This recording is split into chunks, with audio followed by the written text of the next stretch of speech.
നമസ്കാരം പ്രിയരെ. ഇന്ന് ഞാൻ പറയുന്ന കഥയിലേക്ക് ഏവർക്കും സ്വാഗതം. കഥ ആരംഭിക്കാം.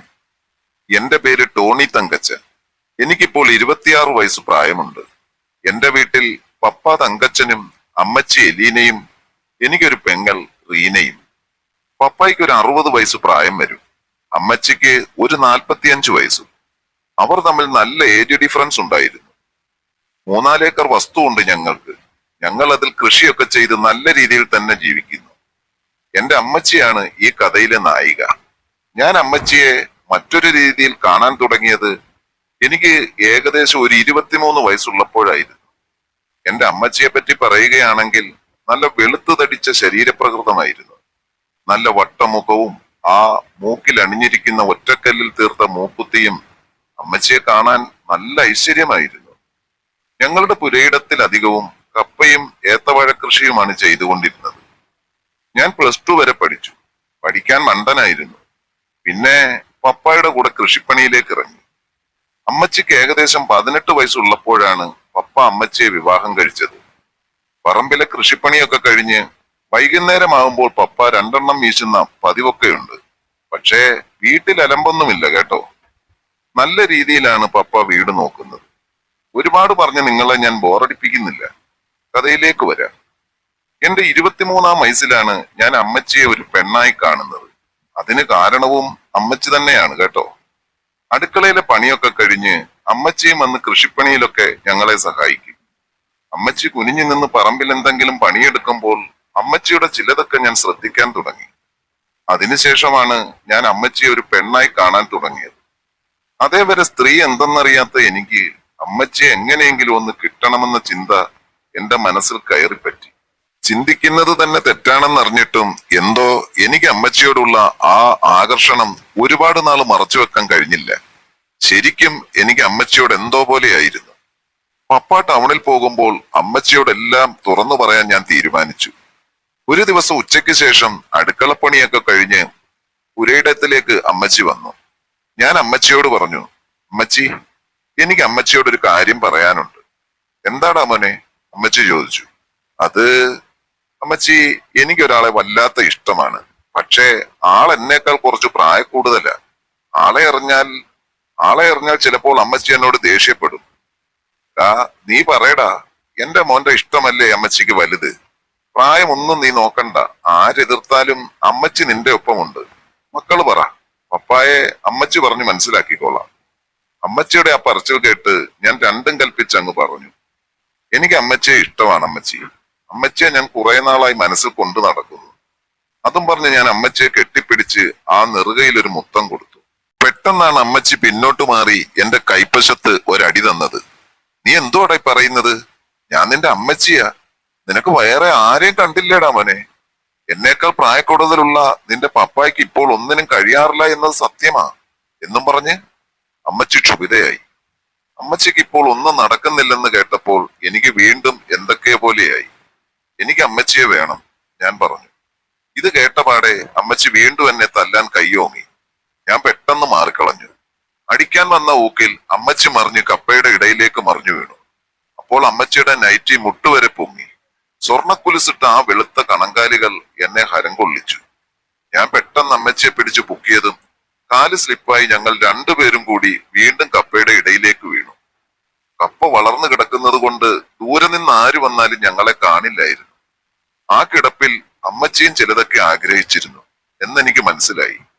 അമ്മച്ചി സ്ഥലകാലബോധമില്ലാതെ കിടന്ന് എന്തൊക്കെയോ പുലമ്പി. അപ്പോഴാണ് അമ്മച്ചി എന്നൊരു വിളി കേട്ടത്.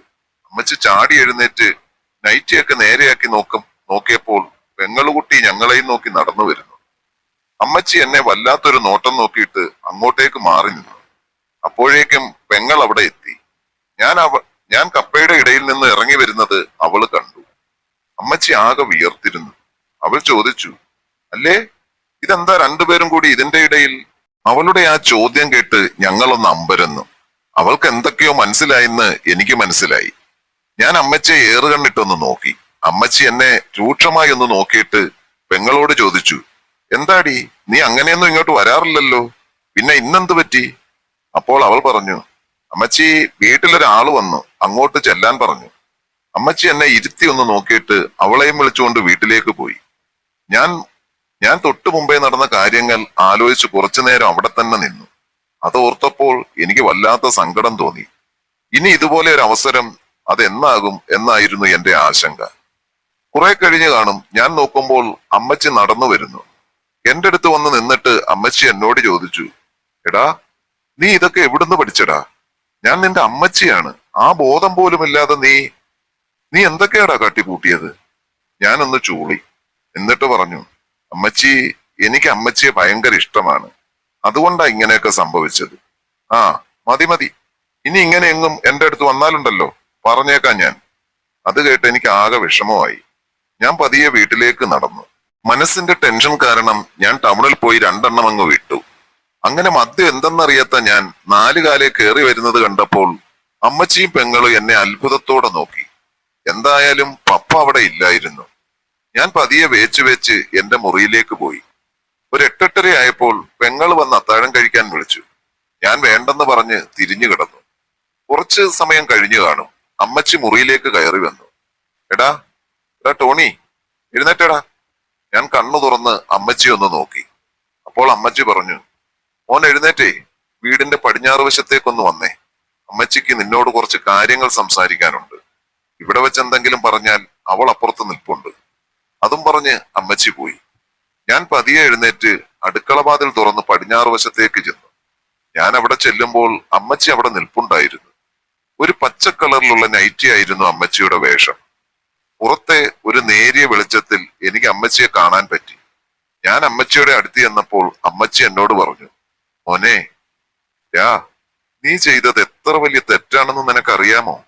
ഒരമ്മയോട് ഒരു മകൻ ഒരിക്കലും ചെയ്യാൻ പാടില്ലാത്തതാ നീ ചെയ്തത്.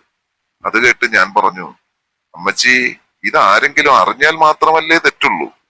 അല്ലടാ മോനെ, നമ്മൾ 2 പേരും കൂടി എല്ലാവരെയും ചതിക്കുക. ഏറെക്കാലമായി നിന്റെ പപ്പായുമായി എനിക്ക് ഇങ്ങനെ ഒരു ബന്ധമില്ല. അതിന്റെ കാരണം നിനക്ക് പറഞ്ഞാൽ മനസ്സിലാകില്ല. നിന്റെ പപ്പ ഇടയ്ക്കിടയ്ക്ക് ഇവിടുന്ന് മുങ്ങുന്നത് എന്തിനാണെന്ന് നിനക്കറിയാമോ? ഞാൻ അമ്മച്ചിയെ അതിശയത്തോടെ ഒന്ന് നോക്കി. നിന്റെ പപ്പായ്ക്ക് മോനെ വേറൊരു ഭാര്യയും അതിലൊരു കുട്ടിയുമുണ്ട്. അവരെ കാണാനാ പോകുന്നത്. ഇതൊക്കെ നാട്ടുകാർ പറഞ്ഞ് ഞാൻ അറിഞ്ഞതാ. പക്ഷേ ഞാൻ ഇതൊന്നും വിശ്വസിക്കില്ല. നിന്റെ പപ്പായ്ക്ക് നമ്മളെന്ന് പറഞ്ഞാൽ ജീവനാടാ മോനെ. ഞാനൊന്ന് മൂളി. എന്നിട്ട് പറഞ്ഞു, അമ്മച്ചി, ഞാൻ പറയുന്നതൊന്ന് കേൾക്ക്. അമ്മച്ചി യാതൊരു കാരണവശാലും പേടിക്കണ്ട ഇക്കാര്യത്തിൽ.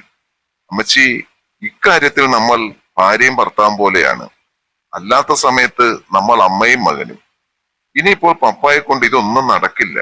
അമ്മച്ചിക്കോ ഇപ്പോൾ ഇതൊക്കെ അത്യാവശ്യം വേണ്ടുന്ന സമയവും. ഇത് കേട്ടപ്പോൾ അമ്മച്ചിയുടെ കണ്ണുകൾ നിറയുന്നത് ഞാൻ കണ്ടു. ഞാൻ എന്റെ കൈകൊണ്ട് ആ കണ്ണുനീർ തുടച്ചു. പെട്ടെന്ന് അമ്മച്ചി എന്നെ ഞെട്ടിച്ചുകൊണ്ട് എന്നെ കയറി കെട്ടിപ്പിടിച്ചു. അങ്ങനെ കുറെ നേരം എന്നെ കെട്ടിപ്പിടിച്ചു നിന്നു. കുറച്ചു കഴിഞ്ഞ് അമ്മച്ചി എന്നെ തള്ളി മാറ്റി. എന്നിട്ട് എന്നോട് പറഞ്ഞു, മോനെ, നമ്മൾ ഈ ചെയ്യുന്നത് തെറ്റാടാ. ഇല്ലമ്മച്ചി, ഇതൊരു തെറ്റല്ല. ഇപ്പോൾ അമ്മച്ചി എല്ലാം ആഗ്രഹിക്കുന്നു എന്ന് എനിക്കറിയാം. ഇത്രയും കാലം അമ്മച്ചി ഒന്ന് തൊടാൻ പോലും പറ്റാത്ത പപ്പായ്ക്ക് ഇതൊന്നും വേണ്ടെങ്കിൽ അമ്മച്ചിക്ക് ഇതെല്ലാം ഈ മകൻ തരും. എന്റെ മോനെ, നിന്റെ ഈ സംസാരം കേട്ടിട്ട് എനിക്ക് എന്തോ പോലെ തോന്നുവാ. പക്ഷേ ആരെങ്കിലും അറിഞ്ഞാൽ പിന്നെ ജീവിച്ചിരുന്നിട്ട് കാര്യമില്ലടാ. ഒരു പെണ്ണ് വളർന്നു നിൽക്കുന്നു. അവിടെ കെട്ടൊക്കെ നടക്കാനുള്ളതാ, അമ്മച്ചി പറഞ്ഞു. അമ്മച്ചി ഒരു കാരണവശാലും പേടിക്കണ്ട. ഇതൊന്നും ആരും അറിയാൻ പോകുന്നില്ല. അതും പറഞ്ഞ് ആ നേരിയ വെട്ടത്തിൽ ഞാൻ അമ്മച്ചിയുടെ കണ്ണുകളിലേക്ക് സൂക്ഷിച്ചു നോക്കി. അമ്മച്ചിയും എന്റെ കണ്ണുകളിലേക്ക് ഇമ വെട്ടാതെ നോക്കി നിന്നു. ആ നോട്ടത്തിൽ എല്ലാം ഉണ്ടെന്ന് എനിക്ക് മനസ്സിലായി. പിന്നെ ഒട്ടും അമാന്തിച്ചില്ല. എല്ലാം വളരെ പെട്ടെന്നായിരുന്നു.